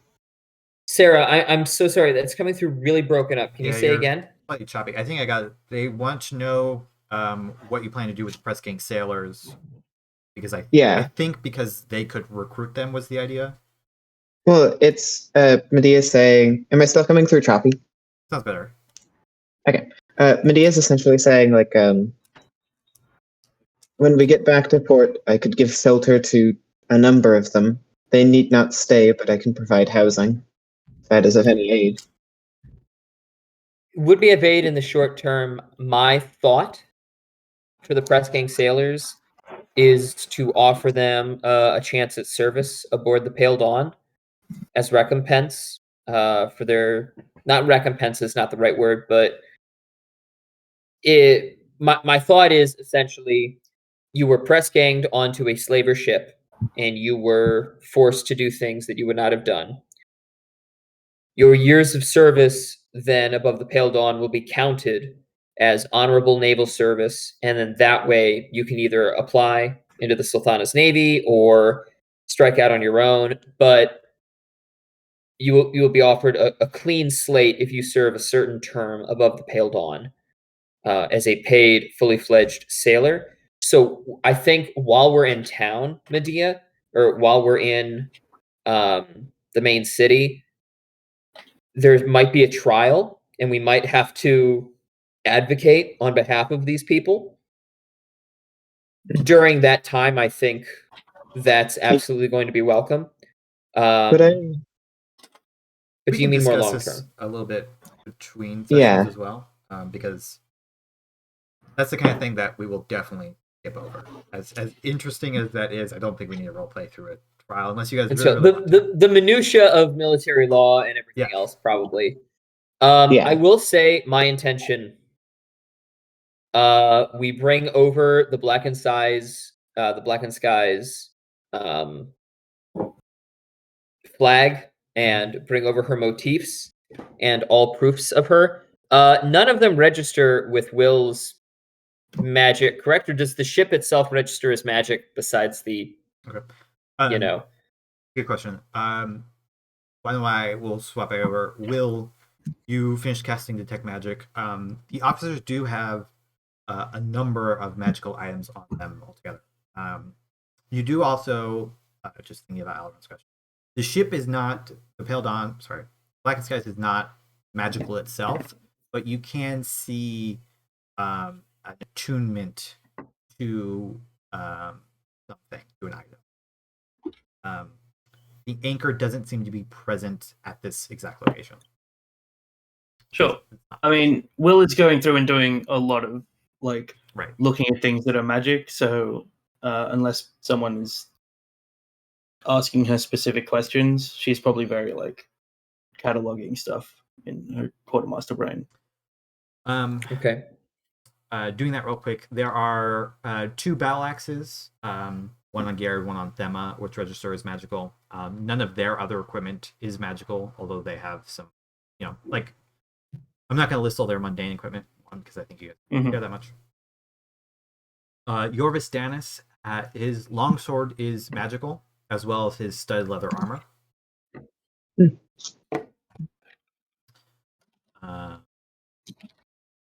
Let me know when you're ready, and I'll keep. Hang on.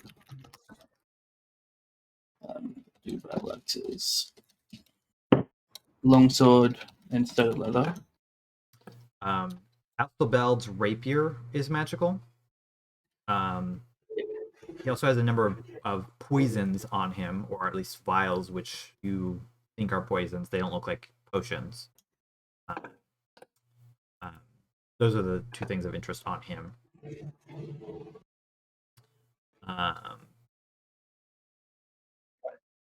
I already told you Camille's stuff. That she only had the two things as well, the wand and cloak. The captain, the sword, obviously, but his armor also registers as magic. Okay. Yeah, so I'm gonna spend the trip back, unless again somebody like asks Will things and wants input, checking what all of this stuff is, because Will being on a ship where she's not in command or like second in command of, she's pretty uncomfortable with it in general. Like she's like seeing things that Alveron's doing that she would do differently, and she's like, "Well, I'll focus myself so I'm not like backseat captaining." It's like my ass when I'm in a classroom that's not mine. Like, there's nothing wrong with that, but I do it differently. Oh.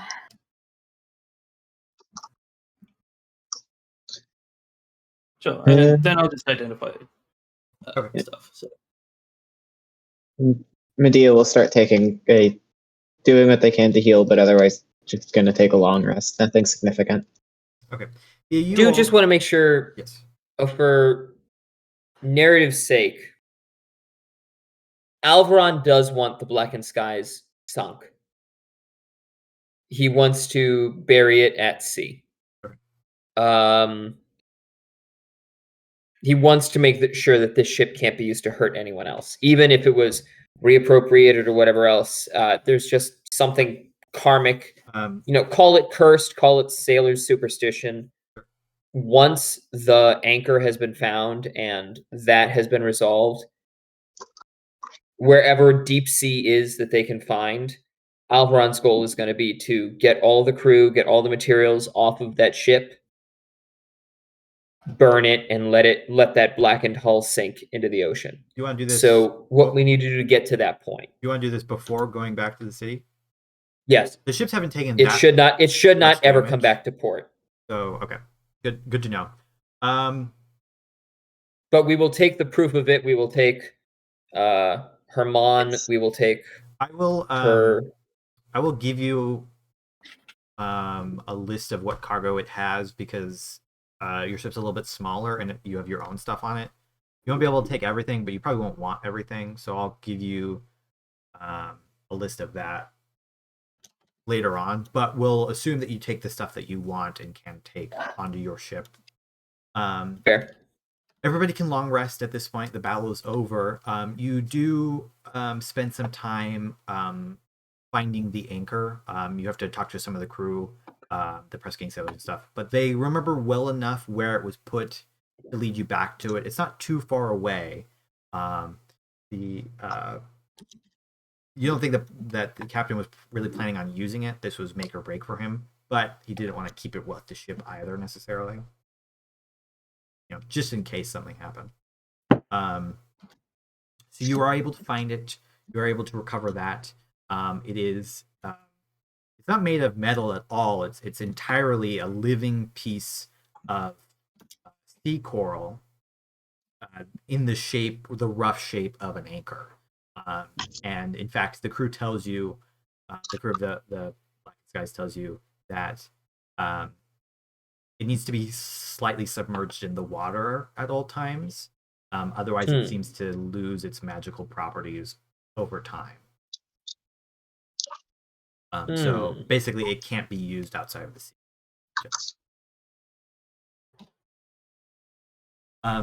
You all heal up. Will you begin casting Identifies to get through all of this stuff?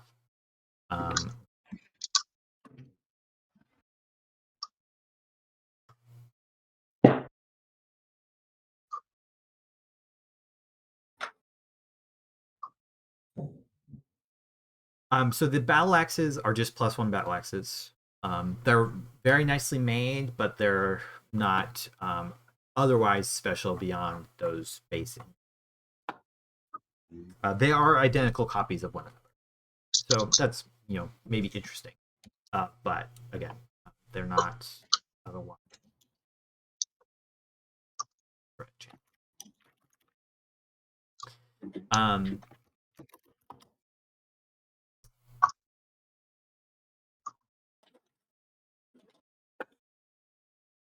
Easiest to.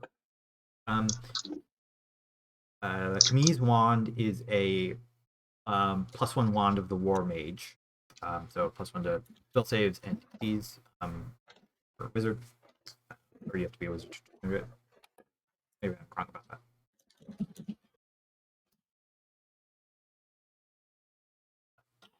Either way, their robes or cloak are spell-woven robes. These robes are spun from special magic-sensitive threads, and I can copy and paste this, causing arcane glyphs to appear on the robe while you wear it whenever you cast a spell. While wearing these robes and no other armor, your AC is equal to 10 plus your spellcasting ability modifier. In addition, whenever you cast a spell of first level or higher, you can change the apparent style, color, the apparent material of the robe. Regardless of its appearance, it's always a robe of some kind, and its weight remains the same.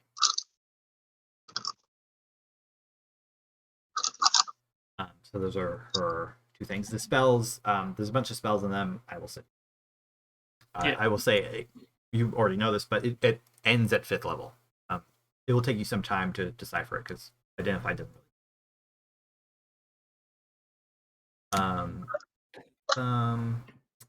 Austelbeld's rapier is a +1 rapier. But it seems to be designed to hold on to poisons easier and for a long period of time. There's a couple different poisons. I will get you.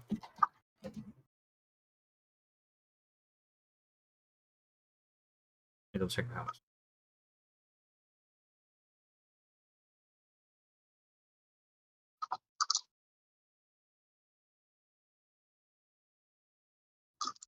There it is.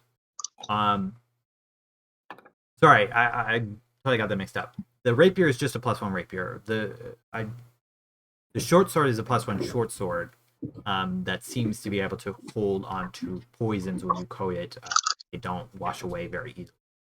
So it's you can use them in battle quite easily, even if they're not really meant to be done that. He seems to mainly have one kind of poison. There's 2 vials here remaining that he hasn't used, which would be good for basically one battle. They last a minute after you coat them onto the short sword. They do 76 poison damage, DC 15 con save, for half.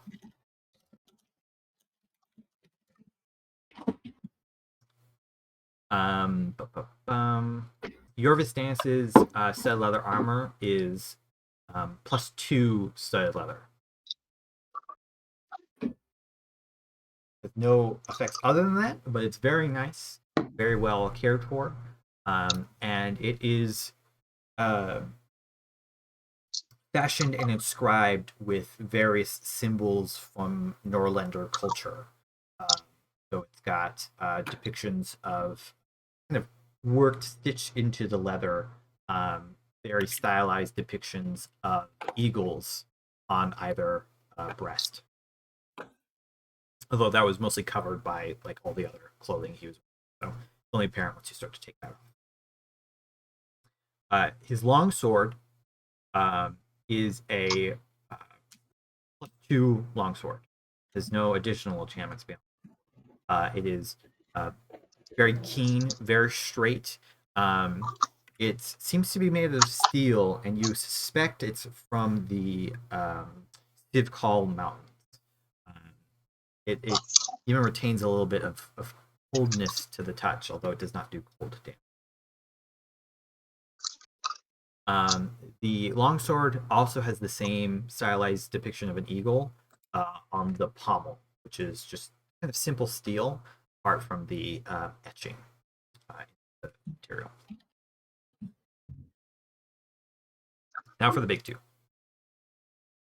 The Cutlass of the Depths is an artifact. You can tell that once Captain Orthoran died, some of its powers seem to have sealed again once it lost attunement. It is currently in its vestige form. So in this form, it's +1 scimitar, and it deals an extra 1d4 cold damage. It also imparts the effect called Sight of the Mariner. You gain the ability to see through invisibility innately. You can cast a spell magic as an action once per day. Each time the weapon's power increases, so each time you unlock the next stage of its ability, you can do this an additional time per day. Are you yes. gonna post this one? Yeah, I will. I'll post all these. Okay. You can tell that once it unlocks more power, it will turn into +2 and eventually a +3 scimitar, and the cold damage will likewise increase. Just because you guys know this, you think that Captain Orthoran had not unlocked its full power, just based off of how it was using and how it looked and what you could tell from the enchantment. Although you're not 100% sure what the other additional effects are. Copy. That would be unlocked. It's possible that when Alveron attunes to it, it might grow in power automatically. You imagine that the conditions are tied to, or how you unlock the power is tied to who is wielding the weapon. So the armor, the name that comes to your mind is the Sea King's armor. It shifts to fit the wearer comfortably underneath their other clothing despite its apparent size. The armor itself appears to be crafted out of fish scales, coral, barnacles, and it takes on the appearance of half plate, but very kind of slim and not overly bulky half plate. It functions as mariner's armor, but you gain 10 additional swim speed on top of whatever you have otherwise. So for most people, that would translate to 40 swim speed. And it's +1 armor that allows you to use 3 points of dex instead of 2 when calculating your AC. So that's that. Okay. Both of these things you think are part of a set that probably the orb is also part of, and possibly the anchor. Although you don't think the anchor is really a part of it because the person doesn't attune to it. So probably just the which you are. I think that's everything. Will explains all of this stuff, and probably is inclined to keep the wand, but everything else she doesn't care about. The spellwoven robes are like not an upgrade for her.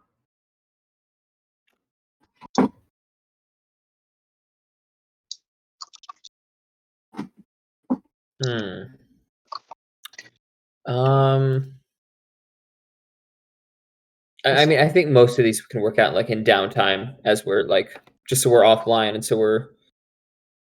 Do we level up? Because that'll be important Yes, for you will magic. level up once you get back to board and everything. Okay. So if you want to roll I didn't parse HPs that now, or you want to do that later.